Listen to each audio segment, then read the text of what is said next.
오늘 우리에게 주시는 말씀은 에베소서 1장 15절로부터 23절의 말씀입니다. 이로 말미암아 주 예수 안에서 너희 믿음과 모든 성도를 향한 사랑을 나도 듣고 내가 기도할 때에 기억하며 너희로 말미암아 감사하기를 그치지 아니하고 우리 주 예수 그리스도의 하나님 영광의 아버지께서 지혜와 계시의 영을 너희에게 주사 하나님을 알게 하시고 너희 마음의 눈을 밝히사 그의 부르심의 소망이 무엇이며 성도 안에서 그 기업의 영광의 풍성함이 무엇이며 그의 힘의 위력으로 역사하심을 따라 믿는 우리에게 베푸신 능력의 지극히 크심이 어떠한 것을 너희로 알게 하시기를 구하노라. 그의 능력이 그리스도 안에서 역사하사 죽은 자들 가운데서 다시 살리시고 하늘에서 자기의 오른편에 앉히사 모든 통치와 권세와 능력과 주권과 이 세상뿐 아니라 오는 세상에 일컫는 모든 이름 위에 뛰어나게 하시고 또 만물을 그의 발 아래 복종하게 하시고 그를 만물 위에 교회의 머리로 삼으셨느니라. 함께 하십니다. 교회는 교회는 그의 그의 몸이니 만물 안에서 만물을 충만하게 하시는 이의 충만함이니라. 아멘.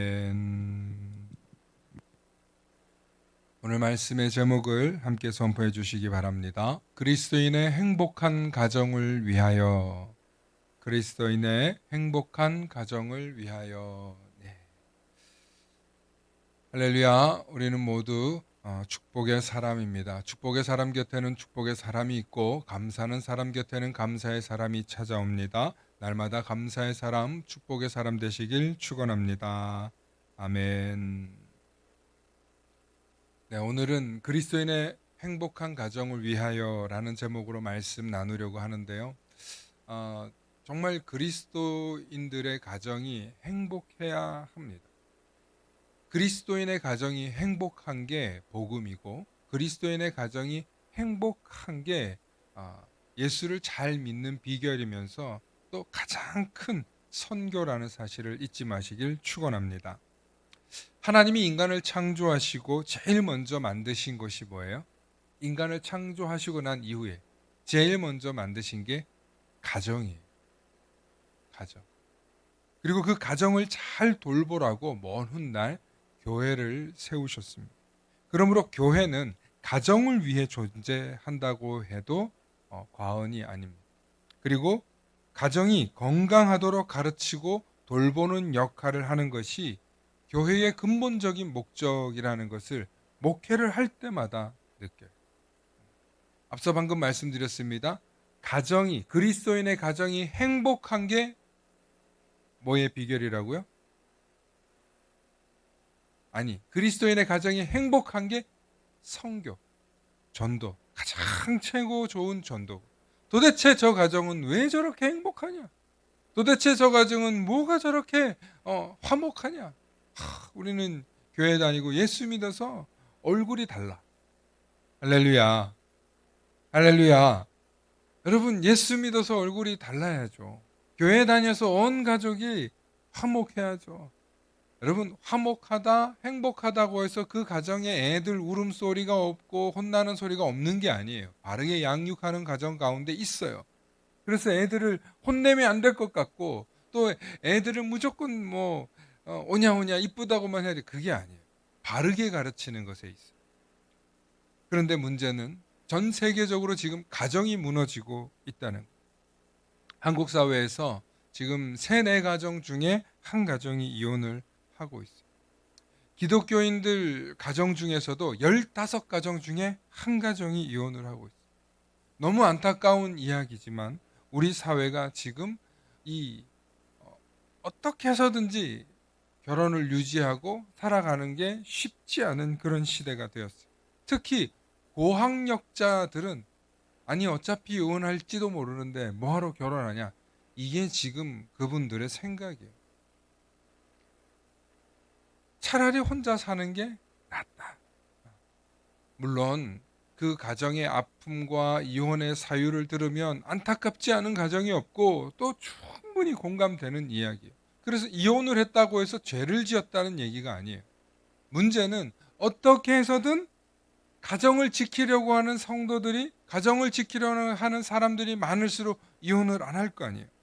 그런데 우리 사회가, 아니 전 세계적으로, 한국뿐만 아니라 전 세계적으로 결혼은 하지 않고 이혼이 점점 늘어나고 있는 추세는 사실이에요. 통계적으로.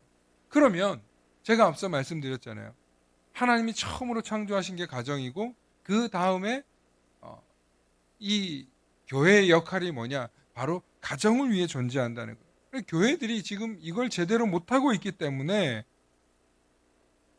많은 가정들이 깨지고 하나님의 창조의 질서가 무너지고 있다는 거예요. 이거는 목사인 저희가 반성해야 될 일이고, 교회가 부끄러워해야 되는 일이라는 거예요. 교회가 해야 될 일이 뭐냐? 가정을 잘 돌보라고 하나님이 세우셨는데 교회가 자꾸 딴짓해. 엉뚱한 짓해. 엉뚱한 소리해. 그러면 안 된다는 거예요. 그렇습니다. 교회의 진정한 역할은 그리스도인의 행복한 가정을 위해서라는 사실을 다시 한번 깊이 있게 깨달으실 수 있는 귀한 시간 되기를 소망합니다. 우리가 이 세상에서 하나님 나라를 맛볼 곳도 두 곳이라고 하는데, 그 첫 번째가 바로 가정이고 교회라고 말합니다. 뭘 맛본다고요? 뭘 맛본다고요? 하나님 나라를 맛보는 곳이 바로 가정이고 교회라는. 이 가정이 얼마나 중요하고 소중한지는 사실 말로 다 설명할 필요가 없어요. 그리고 이 가정을 잘 세우기 위해서 교회가 필요하다는 것도 우리가 조금만 더 생각해 보면 다 공감할 수 있는 이야기. 더 중요한 건, 더 기가 막힌 건, 예수님을 알지 못하는 세상 사람들도, 현대인들도 가정을 너무 소중히 여겨요. 얼마나 소중히 여기는지 몰라요. 핵가족화되고 뭐 2인 가구, 1인 가구 이렇게 변하고 있지만, 그럼에도 불구하고 나를 잊게 하고 또 내가 소속되어 있는 가정을 소중하게 여기지 않는 사람은 아무도 없어요. 애착이 남달라요. 그럼에도 불구하고 가정을 어떻게 잘 구성하고 가정을 어떻게 잘 돌봐야 하는지에 대해서 잘 아는 사람이 많지 않다는 거예요. 우리 사회의 모든 문제의 원인의 시작도 가정이고요. 또 우리 삶의 행복의 시작도 가정에서부터라는 사실을 부정할 수 있는 사람은 아무도 없어요. 그러므로 가정에서부터 행복한 삶을 만들어야 하는데, 그 가정을 행복하게 만드는 방법에 대해서 대부분의 사람들이 무지해요. 혹은 서툴러요. 혹은 어려워요. 왜 그렇습니까? 처음 가정을 만들어 보는 거죠. 물론 좋은 부모님으로부터 배운 분들은 그나마 좀 낫겠지만 대부분 처음이에요. 처음 자녀를 또 낳아봤어요. 처음 부모가 되는 거예요. 그러니 누구나 다 가정을 이끌다 보면 부모가 되어서 잘 이끌 것 같고 잘 이끌어야지라고 생각은 하지만, 막상 내 마음 같지 않고 내 뜻대로 되지 않는 게 가정이더라는 것입니다. 심지어 나는 정말 잘 키우려고 하는데 어디 나가가지고 난 자식을 이렇게 잘 키웠잖아 라고 말하는 사람들은 뭐라고 해요? 에휴, 저 팔불출, 이렇게 얘기해요. 왜냐하면 아무리 잘 키우던 내 자식도 언제 어디서 삐끗하고 어려움을 당할지 모르기 때문이에요. 사실 세상에서 제일 자랑하고 싶은 게, 내 자식 잘하고 잘 될 때 자랑하고 싶은 게 부모 마음이에요. 그런데 내 자녀가 유명해지면 유명해질수록, 잘나면 잘날수록 사람들의 손가락질에, 사람들의 입방아에 오르내리기 더 쉽기 때문에 내 자녀가, 내 자식이 잘 될수록 더 조심스러운 게 또 부모의 마음입니다. 이처럼 자녀를 잘 키우고 가정을 잘 돌보고 정말 잘 하고 싶지만, 그러나 내 맘 같지 않은 게 가정이고 또 자녀 교육입니다. 얼마 전에 20살 넘은 이 청년들이 부모님의 자격에 대해서 질문한 그런 인터뷰가 있어요. 이게 무슨 내용이냐면 한 10여 년 정도 더 됐는데 부모 자격증을 발급하자. 부모 자격증을 발급하자.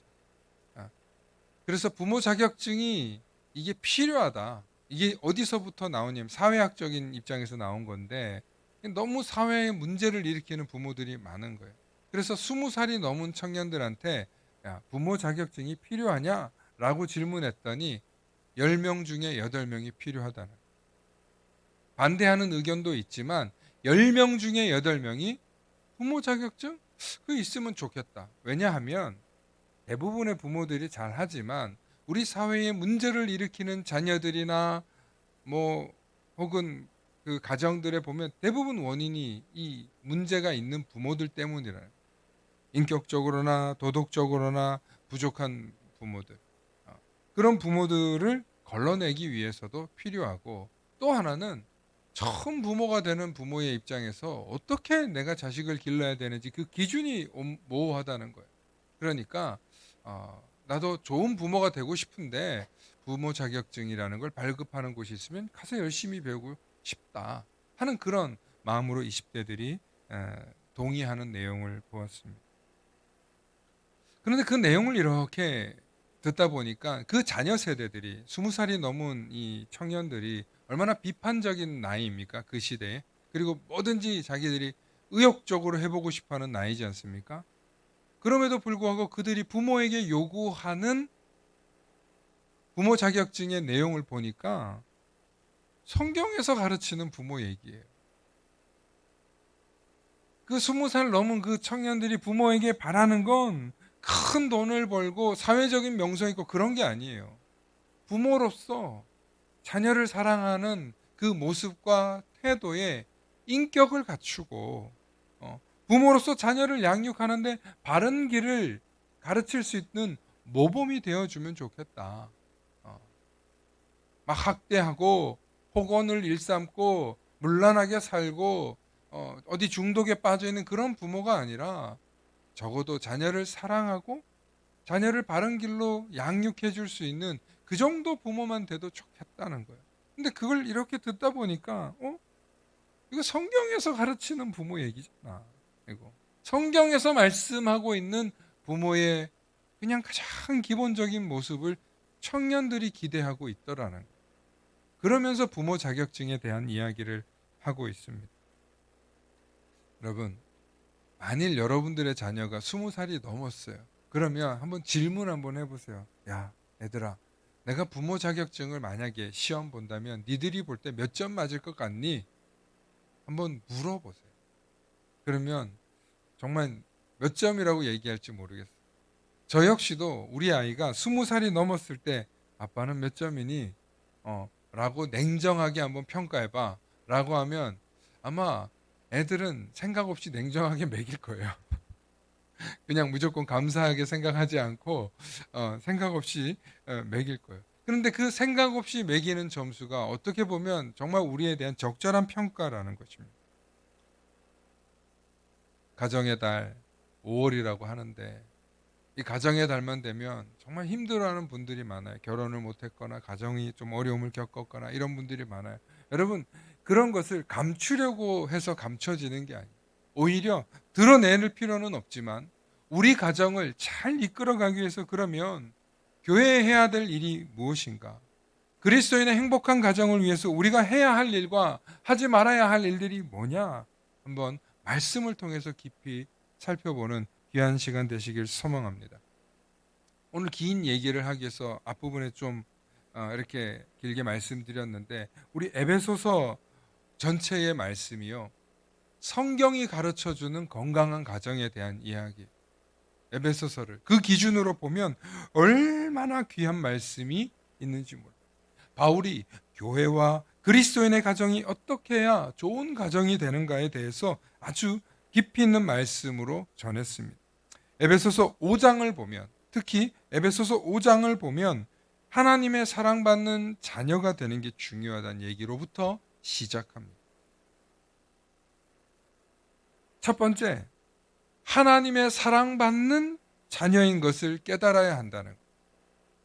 성경이 가르치는 건강한 가정 만들기 비결의 첫 번째가 뭐냐면 하나님의 사랑받는 자녀인 것을 깨달아야 되는 거예요. 이게 무슨 소리냐면 에베소서 5장 1절로부터 2절 말씀 함께 읽어보십니다. 함께 읽습니다. 시작. 그러므로 사랑을 받는 자녀같이 너희는 하나님을 본받는 자가 되고 그리스도께서 너희를 사랑하신 것 같이 너희도 사랑 가운데서 행하라. 그는 우리를 위하여 자신을 버리사 향기로운 제물과 희생 제물로 하나님께 드리셨느니라. 아멘. 여러분 에베소서 5장 1절로부터 2절에서 이 말씀부터 시작해요. 우리는 어떻게 하나님의 자녀가 되었냐면 예수 그리스도의 희생을 통해서 얻어진 하나님의 구원받은 백성이라는 거예요. 그래서 우리가 얼마나 소중한지 그 정체성에 대해서 깨달아야 된다는 거예요. 그리고 이 정체성은 우리가 다 하나님의 자녀인데 부모만 하나님의 자녀가 아니고 내 자녀도 하나님의 자녀라는 거예요. 그래서 하나님이 내게 주신 소중한 선물과 같은 이 자녀를, 이 아들과 딸들을 하나님의 자녀라고 생각하고 양육해야 한다는 거예요. 할렐루야. 내 마음대로 내가 낳았으니 내 뜻대로 키운다가 아니라 누구 뜻대로 키우는 거예요? 하나님의 자녀답게 하나님의 뜻대로 키운다고 생각하면 여러분 얼마나 긴장감 있게 이 아이를 키워야 되는지 몰라요. 내가 이 아이를 대하는 모든 모습을 하나님이 지켜보고 계시다는 생각을 가지고 CCTV가 보고 세상 사람들이 보고 신고할지 모르니까 그런 긴장감으로 하는 게 아니라 정말 하나님이 내게 주신 너무나 귀한 생명을 나는 어떻게 잘 키울 수 있을까? 하나님의 자녀답게 하나님을 우리의 창조주로 믿고 살아갈 수 있는 그런 자녀를 어떻게 키울까? 그게 예수 그리스도가 우리의 죄를 사하시고 우리를 구원하신 피값으로 구원하신 너무나 귀한 희생제물을 통하여서 얻어진 너무나 귀한 우리라는 거예요. 그래서 그리스도인의 자녀는 혹은 그리스도인 자신은 자기의 정체성을 분명히 해야 돼요. 아, 우리는 하나님의 백성이고 우리가 하나님의 자녀고. 그래서 하나님의 자녀답게 어떻게 살아야 되냐? 음행과 더러운 것과 탐욕과 어리석은 말이나 남의 행동을 희롱하거나 비판하거나 혹은 우상숭배가 우리에게 어울리지 않는다는 거예요. 교리적으로 그렇게 살지 말라는 게 아니라 하나님의 자녀이기 때문에 우리가 음행이나 더러운 것이나 탐욕이나 어리석은 것으로 우상숭배하고 또 그리스도인들끼리 서로 조롱하고 비교하고 평가하고 빼앗고 속이고 그러면 안 된다는 거예요. 그래서 5장 7절에 그러므로 그들과 함께하는 자가 되지 말라. 여기서 말하는 그들이 누구냐면 세상 사람들이에요. 불순종의 사람들이에요. 하나님 없이 사는 사람들이에요. 그 사람들과 어울렸다가는 결국 그리스도인의 정체성을 잃어버리고 산다는 거예요. 그렇다면 하나님의 사랑받는 자녀들이 예수 그리스도의 희생으로 얻어진 백성이라는 사실을 잊지 않고 산다면 우리는 어떻게 살아야 되냐? 그것을 구체적으로 말하고 있는 게 에베소서 5장 18절, 17절 이하의 말씀입니다. 우리 17절과 21절 말씀 한 목소리를 읽어주시기 바랍니다. 시작. 그러므로 어리석은 자가 되지 말고 오직 주의 뜻이 무엇인가 이해하라. 술 취하지 말라. 이는 방탕한 것이니 오직 성령으로 충만함을 받으라. 시와 찬송과 신령한 노래들로 서로 화답하며 너희의 마음으로 주께 노래하며 찬송하며 범사에 우리 주 예수 그리스도의 이름으로 항상 아버지 하나님께 감사하며 그리스도를 경외함으로 피차 복종하라. 아멘. 우리 마지막에 21절이 너무 중요해요. 그리스도를 경외함으로 피차 복종하라. 피차 복종하는 건 아버지와 자녀들이, 교회와 목사와 성도들이, 교회에 모여있는 모든 사람들이 피차 복종하라는 거예요. 누구 안에서? 그리스도 안에서. 그리스도를 경외함으로 그 그리스도를 중심 삼아서 피차 복종하라. 또 다시 17절로 가면 어리석은 자가 되지 말고 오직 주의 뜻이 무엇인가, 오직 주의 뜻이 무엇인가를 이해하라, 헤아려라. 하루아침에 되는 게 아니에요. 이해하고 헤아려라. 그러기 위해서 술 취하지 말라, 이는 방탕한 것이다. 술 취하지 말고 나온 그 대비 다음으로 나오는 말씀이 뭐냐면 성령으로 충만하라. 그러니까 술로 충만하지 말고 뭘로 충만하라? 성령으로 충만하라. 여러분, 술을 먹지 말라는 아니에요. 예, 뭐 자실 수도 있어요. 뭐 약초를 드실 수도. 그게 아니라 술로 충만하지 말라는 거예요. 제발. 뭘로 충만하라? 성령으로 충만하라. 성령으로 충만하면 어떻게 살아야 되냐가 그게 19절과 20절 말씀이에요. 계속 말씀 보여주세요. 시와 찬송과 신령한 노래로. 여러분, 그게 어디 있어요? 교회에 있잖아요. 예배에 있잖아요. 시와 찬송과 신령한 노래가 뭐예요? 찬양 집회하고 뭐 우리가 예배 드릴 때 찬양 부르는, 거기에 서로 화답이 일어나는 거예요. 너희의 마음으로 주께 노래하며 찬송하며 범사에 우리 주 예수 그리스도의 이름을 감사하는 거예요. 그게 어디서 일어나요? 예배 때 일어나는 거예요. 말씀 때 일어나는 거예요. 그래서 예배의 자리에 교회에 모여서 우리가 함께 시와 찬송과 신령한 노래를 부르면서 모여 있으면 우리에게 뭐가 일어나요? 성령 충만함이 일어난다는 거예요. 할렐루야. 우리가 교회에 모이는 목적이요, 구원받으려고 모이는 거 아니에요.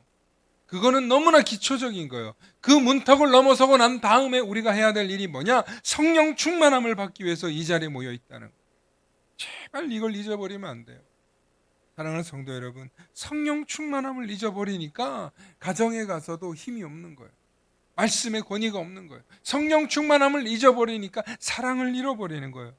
성령 충만함을 잃어버리니까 가정이 소중했다는 걸 자꾸 잊어버리고 세상 사람들과 같아지는 거예요. 그래서 어리석은 자가 되지 말고 세상 사람들과 같은 사람이 되지 말고 피차 그리스도를 경외하며 그리스도 안에서 복종하라. 그렇게 살라는 거예요.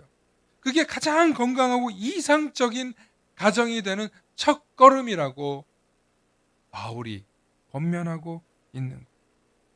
두 번째, 이 시작이 되고 나면 그 다음에 두 번째는 뭐냐? 가정의 각자 역할에 따라서 구체적인 방법으로 충실을 다하라. 충실을 다하라. 그걸 잘 모르니까 또 디테일하게 설명해 놨어요. 아내들아 하고 설명해 놨어요. 우리 5장 22절과 24절 말씀 함께 보십니다. 제가 읽습니다. 아내들이여 자기 남편에게 복종하기를 주께 하듯 하라. 아내들이여 자기 남편에게 복종하기를 누구에게? 우리 주님께 하듯 하라. 이는 남편이 아내의 머리됨이라. 남편이 아내의 머리됨이라. 그리스도께서 교회의 머리됨과 같으니 그가 바로 몸의 구주시라. 예수님이 몸의 구주신 것처럼 그러므로 교회가 그리스도에게 하듯 아내들도 범사에 자기 남편에게 뭐 할지니라? 복종할지니라. 아내가 남편에게 복종하라. 여러분, 왜 바울이 먼저 아내들아 라고 했을까? 아니, 아내들이여 라고 표현. 굉장히 높여주는 표현이었어요. 한 부흥 강사님이 이런 얘기를 했어요. 초대교회 때나 오늘날 현대교회나 여성들이 교회에 많다는 거예요. 왜 여성들이 많을까에 대해서 이런 얘기를 하셨는데 저는 굉장히 공감이 돼요. 왜냐하면 남성들은 기분 나쁘게 듣지 마세요. 여성들이 훨씬 더 성숙하고 진보해 있기 때문에 영적으로 민감해서 영적인 말씀에 귀 기울일 줄 알아요. 그래서 저는 남성들을 무시하는 건 절대 아닌데 거기에 그 강사님이 한 얘기가 이거예요. 신체적으로 여성들이 이 버전업 됐다는 거예요. 버전업. 그러니까 남자는 성경적으로 보면 1세대잖아요. 먼저 만들었잖아요. 그 다음에 여성은 어디서 만들었어요? 그 남성 몸에서 만들었잖아요. 그러니까 어떻게 된 거예요? 기본이 되는 뼈대가 남자인데 그 다음으로 2세대를 만들었어. 여러분 스마트폰도 한 10년 전께 좋아요? 지금 게 좋아요? 버전업 됐다는 얘기예요. 그래서 버전업 된 여성은 뭘 해요? 잉태하는 능력을 갖췄죠. 출산하는 능력을 갖췄죠. 근데 이 잉태와 출산이 이 산고가 남자들은 겪지 못하는 거의 죽기 직전까지의 고통이래요. 그런데 이 죽기 직전까지의 고통을 통해서 자녀를 낳았을 때 이 여성들의 마음이 어떻겠어요? 사랑의 마음이 풍성해지는 거예요. 긍휼의 마음이 풍성해지는 거예요. 그러니까 이 사랑과 긍휼이 많은 여성들의 특징이 뭐냐? 영적이라는 거예요. 영적. 그래서 하나님의 말씀을 더 사모하는 거예요. 그래서 훨씬 여성들이요 지혜로워요. 그리고 생존 능력이 남성들보다 육체적으로 약하지만 훨씬 더 지혜로워요. 그래서 이 버전업된 여성들이 남편을 잘 못 다루잖아요. 그러면 남편 탓할 게 아니라는 거예요. 아내가 남편을 잘 다스릴 수 있는 능력을 갖추고 있어요. 여러분 세상을 이렇게 살아보잖아요. 남편들이 열심히 나가서 일하고 돈 벌고 뭘 하잖아요. 왜 그러는지 아세요? 마누라한테 잘 보이려고 그러는 거예요. 내 자식들 잘 키우려고 하는 거예요. 그게 또 남편이 가지고 있는 책임감이에요. 그런데 아내한테 잘 보이고 아내한테 잘 하고 싶은데 아내들이 영적이지 못해. 세상적이야. 미련해. 그러니까 남편이 세상적으로 성공할지 모르지만 영적으로 성장하지 못하는 거예요. 그러니까 아내들이 깨어 있어야 돼요. 아내들이 영적으로 성숙해 있기 때문에 남편들을 잘 성숙한 길로 가도록 다뤄야 돼요. 그래서 아내들이 남편을 다루는 최고의 비결이 뭐냐? 예, 알겠습니다, 남편님. 남편이 그 소리 하나 들으려고 그렇게 열심히 사는 거예요. 그걸 깨달으실 수 있기를 축원합니다. 그래서 그 방법을 알려주는 거예요, 바울이. 남편은 아내가 사랑한다는 말보다 더 사랑한다는 말로 들리는 게 뭐냐? 예, 남편님. 순종해줘. 그래서 오늘 여러분들이 이제 집에 가시면 특히 믿지 않는 남편들에게 가서 꼭 전하십시오. 오늘 교회 갔더니 목사님이 나보고 이러더라. 뭐라 그러는데? 목사님이 그러시는데 아내들아 자기 남편에게 복종하기를 주인님께 하듯이 하라. 여러분 아내들이 집에 가서 자기 신랑한테 교회에서 목사님이 그러는데 자기 남편에게 복종하기를 주인님께 복종하듯이 하래. 나 그래서 이제 그렇게 하려고. 그러면 남편들이 얼굴 표정이 어떻게 될까? 믿지 않는 남편들이 이게 드디어 미쳤구나. 또 무슨 소리를 하려고 이러나. 그러시기도 하지만 속으로는 야, 그 교회 목사 괜찮네. 아마 그렇게 생각할 수도 있다는. 혹은 야, 그 교회가 좀 잘 가르치는 것 같네. 그런 얘기를 하실 거예요. 중요한 건 뭐냐? 그래서 남편 기분이 좋아지면 근데 목사님이 다른 말은 안 하디? 그러면 그 뒤에 이제 근데 남편도 이렇게 하래. 뭐라 그랬냐면 아내를 사랑하기를 그리스도가 교회를 사랑하듯이 하라고 하던데 도대체 그건 뭔 말이야? 그럼 교회도 안 다니고 성경도 안 읽는 남편이 도대체 그 말이 무슨 뜻인지 어떻게 알겠어? 몰라. 그냥 그렇게만 얘기하셨어. 궁금하면 다음 주에 교회 나와보래. 여러분 도대체 그게 무슨 말이야? 성경에 쓰여 있는데도 그 말의 의미를 세상적인 남편은 몰라요. 그런데 아내가 하는 그 말, 아내들이여 남편에게 복종하기를 죽게 하듯이 하라.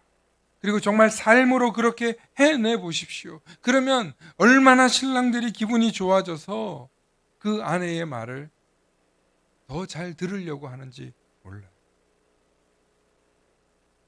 다른 말로 믿지 않는 남편 전도하려고 애쓰지 말고 여러분들이 꼭 이 말씀을 실천하실 수 있기를 바랍니다.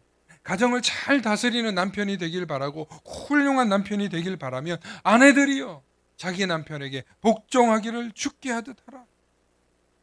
목사님 제가 30년을 남편을 그렇게 죽게 하듯 했는데 우리 남편 아직도 정신 못 차리고 저 괴롭혀요. 속썩여요. 여러분 그러면 이혼하십시오. 그건 사람도 아니야. 예. 자, 그렇게 얘기할 수 있어요. 30년을 당신이 정말 죽게 하듯이 했는데도 안 했으면 그만 고생하셔도 돼. 전 이혼하시라고 얘기하고 싶어요. 그건 사람도 아니라고 얘기하고 싶어요. 그런데 한번 가슴에 손을 얹고 한번 잘 생각해 보세요. 정말 아내들이 정말 영적으로 성숙해서 내 남편을 교회에 오게 하려고, 예수 믿게 하려고 정말 주님 대하듯이 해 보셨냐고요. 아니 3년이라도 정말 그렇게 살아봤냐고요. 3년만 그렇게 해도 남편들 돌아옵니다. 제가 확신하면서 얘기할 수 있어요. 사랑하는 성도 여러분, 아내들이 영적으로 훨씬 성숙합니다. 그래서 남편들을 다룰 수 있는 능력이 아내들에게 있어요. 그걸 잊지 마시고 남편을 잘 다루실 수 있도록 여러분들의 인격과 여러분들의 영성을 성장시킬 수 있기를 축원합니다. 그 다음에 남편들아 하고 말씀하고 있어요. 여러분 에베소서 5장 25절과 28절 말씀 우리 함께 읽어보십니다. 함께 읽어볼게요. 시작. 남편들아 아내 사랑하기를 그리스도께서 교회를 사랑하시고 그 교회를 위하여 자신을 주심같이 하라. 이는 곧 물로 씻어 말씀으로 새롭 깨끗하게 하사 거룩하게 하시고 자기 앞에 영광스러운 교회로 세우사 티나 주름 잡힌 것이나 이런 것들이 없이 거룩하고 흠이 없게 하려 하심이라. 이와 같이 남편들도 자기 아내 사랑하기를 자기 자신과 같이 할지니 자기 아내를 사랑하는 자는 자기를 사랑하는 것이라.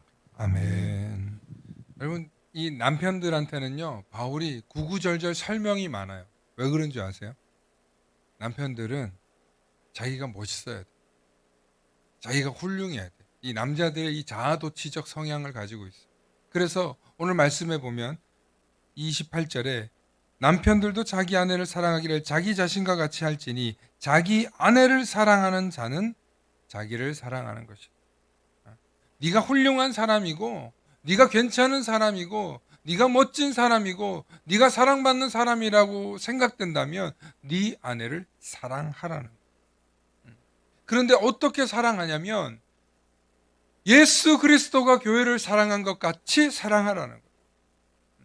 교회에 와서만 사랑하는 척 하지 말고 진짜 네 가정에 돌아가서 정말 예수님이 교회를 사랑한 것 같이 사랑하라는 거예요. 예수님이 교회를 어떻게 사랑했습니까? 죽기까지 사랑했어요. 자기의 몸을 죽이시고 정말 자기를 희생해서 사랑하셨어요. 믿음의 남편들이 아내를 사랑하기를 이렇게 사랑하면 대부분의 아내들이 감동받습니다. 정말 죽을 각오로 사랑해 보십시오. 그러면 그 아내가 나를 사랑해서 믿음이 생기기 시작할 것입니다. 특히 믿음 없는 아내들을 두고 홀로 신앙생활하는 그런 남편들이 있습니다. 가끔 교회에서는 믿지 않는 남편들에 대한 이야기를 많이 하기 때문에 아내들에 대한 이야기가 많은데요. 사실 교회에서 혼자 외롭게 신앙생활하는 분들이 정말 많아요. 아내들 중에 교회 오지 않는 분들 꽤 있어요. 왜 교회를 안 가냐면, 왜 예수를 안 믿냐면 그분들 대부분 자기 남편을 그냥 남편일 뿐이지 나한테 상처 준 사람이라고 생각하기 때문에 교회를 안 올 가능성이 아주 높습니다. 그 시작의 첫 단추가 잘못돼서 그럴 수 있어요. 두 번째는 아버지에게 상처가 있거나 교회에 상처가 있어요. 여성들이 혼자 신앙생활 하다 보면 이 교회에 보면 이 남자들이 다 완성된 인간들이 모여 있는 게 아니잖아요. 교회에 있는 분들 중에서 이 청년이나 젊은 시절에 이 여성 혼자 신앙생활할 때 상처를 주는 거예요. 뭐 연애를 하다가 상처를 주는 경우도 있고요. 혹은 어떤 몹쓸 짓을 하는 그런 남자들이 있어요. 그래서 교회에 갔더니 이런 일을 당했다는 것 때문에 교회 못 가겠다는 사람들이 있어요. 맞아요. 교회 안에도 이런 상처를 주고 상처를 받는 일이 있어요. 심지어 목회자에게 그런 상처를 받은 여성들이 얼마나 교회가 끔찍하고 가기 싫겠어요. 그래서 남편들이 어떻게 해야 되냐면 세상엔 다 그런 놈들만 있는 게 아니다. 내가 널 위해서 정말 죽기까지 사랑하겠다. 그래서 정말 아내에게 그런 감동을 주면 그때 비로소 그 아내들의 마음이 열리고 치유받는 일이 일어나는 거예요. 여러분, 깊이 우리 교회는 지금 없습니다만 정말 상처가 있어서 교회를 오지 않는 여성들, 아내들이 있거든요. 그분들을 전도하는 유일한 방법은 남편이 죽기까지 정말 헌신하는 거예요. 헌신적인 그런 남편의 사랑이에요. 아내들이 감동받아요. 예수님이 교회를 사랑하듯이 남편들이 아내를 그 정도로 사랑하는데 안 돌아온다. 여러분, 그거는 뭔가 문제가 있는 거예요. 왜 성경에서 바울이 에베소서를 통해서 이렇게까지 아내는 남편에게, 남편은 아내를 이렇게 사랑해야 된다고, 또 이렇게 순종해야 한다고 가르치는 이유가 뭘까요? 그 비밀은 교회와 예수 그리스도와의 관계 때문이라. 가정에 대한 이야기를 하는 것 같지만 또 다시 들여다보면 교회와 예수 그리스도의 관계에 대해서도 바울이 오늘 말씀하고 있는 거예요. 예수님이 교회를 어떻게 사랑하신다는 거예요? 죽기까지 사랑한다.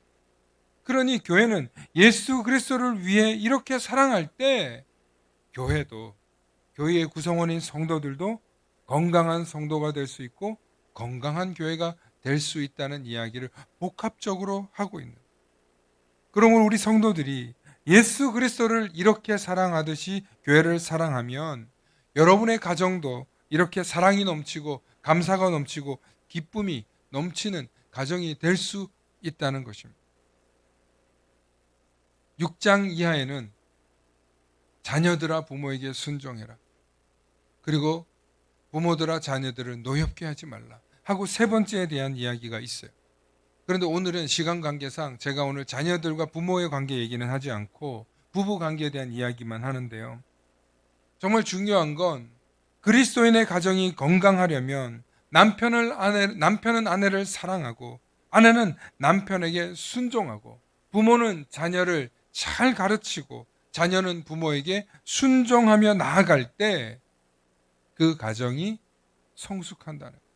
그 가정이 변화된다는 거예요. 그래서 그 모든 말씀의 기준이 되는 말씀이 오늘 에베소서 1장 21절로부터 23절에 있어요. 함께 읽습니다. 에베소서 1장 21절로 23절 말씀 함께 읽습니다. 시작. 모든 통치와 권세와 능력과 주권과 이 세상뿐만 아니라 오는 세상에 일컫는 모든 이름 위에 뛰어나게 하시고 또 만물을 그의 발 아래에 복종하게 하시고 그를 만물 위에 교회의 머리로 삼으셨느니라. 교회는 그의 몸이니 만물 안에서 만물을 충만하게 하시는 이의 충만함이니라. 아멘. 여러분, 이 교회가 예수 그리스도를 머리 삼으신 것이고, 그리고 이 교회가 예수 그리스도가 죽기까지 사랑한 것이고, 이 교회가 모든 통치와 권세와 능력과 주권과 이 세상에 올 뿐만 아니라 오는 세상까지 이끌어 모든 이름 위에 뛰어나게 하신 그 예수 그리스도의 발 아래에 둔 그게 바로 교회라. 얼마나 귀한 교회인지. 그래서 이 귀한 교회가 우리를 바른 길로 인도하고 우리의 가정을 건강하게 하며 우리의 삶을 근본적으로 변화시켜 줄 수 있는 너무나 귀한 교회. 곧 교회의 머리 되시는 예수 그리스도를 우선순위 삼으며 살아가면 그리스도인의 행복한 가정은 저절로 따라온다는 것입니다. 그래서 에베소서 전체의 말씀은요, 교회에 관한 말씀이면서도 가정에 관한 말씀이면서도 예수 그리스도에 관한 말씀. 그래서 에베소서 전체의 말씀은 우리가 잘 묵상해야 돼요. 그리고 이 삼박자가 교회와 가정과 예수 그리스도를 위해서 다 이루어져 있는 거예요. 그래서 좀 더 쉽게 말씀하면 항상 교회 모이기를 힘쓰십시오. 교회에서 배우고 교회에서 실천하고 교회를 중심으로 살면 여러분들의 가정은 저절로 건강해진다는 거예요. 여러분들의 삶도 건강해질 뿐만 아니라 여러분들이 교회를 구심점으로만 잘 살면 가정이 올바르게 걸어간다는 거예요. 물론 올바르게 걸어간다는 것 속에서 고난이 없고 자갈길이 없고 시련이 없다는 게 아니에요. 그 수많은 시련과 고난과 자갈길 속에서도 건강한 가정을 완성해 갈 수 있다는 거예요. 왜냐하면 하나님께서 세우신 하나님 나라의 모델이 바로 가정과 교회이기 때문에 가정이 너무 귀해요. 오늘 말씀을 다 잊어버려도 이것만은 꼭 기억하십시오. 하나님이 세우신 하나님 나라의 모델이 바로 가정과 교회라는, 가정이 얼마나 거룩해야 하고 가정이 얼마나 정결해야 하고 가정이 얼마나 소중해야 하는지 우리가 여기서 깨달아요. 마지막으로 이 말씀하고 마치 가정을 건강하게 지키라고 하나님이 교회를 세워주셨습니다. 이 교회의 머리는 곧 예수 그리스도이십니다. 그래서 우리가 예수 그리스도를 사랑하듯이 교회를 사랑하고 교회에 모이기를 힘쓰고 교회에서 배우고 먹고 마시고 가르칠 것을 힘쓸 때 결국에는 우리가 하나님 나라를 맛보는 가정, 하나님 나라가 임하는 교회가 될 줄로 믿습니다. 그러므로 여러분들이 교회를 소중히 여기는 마음으로 신앙생활 하시면 가정에서 반드시 복을 받게 될 줄로 믿습니다. 저희 세대들은 부모님이 교회에 거의 사시다시피 하신 세대들이 많습니다. 직장 갔다가 저녁에 교회 가고 출근하기 전에 새벽에 교회 가고 그렇게 열심히 신앙생활들을 하셨습니다.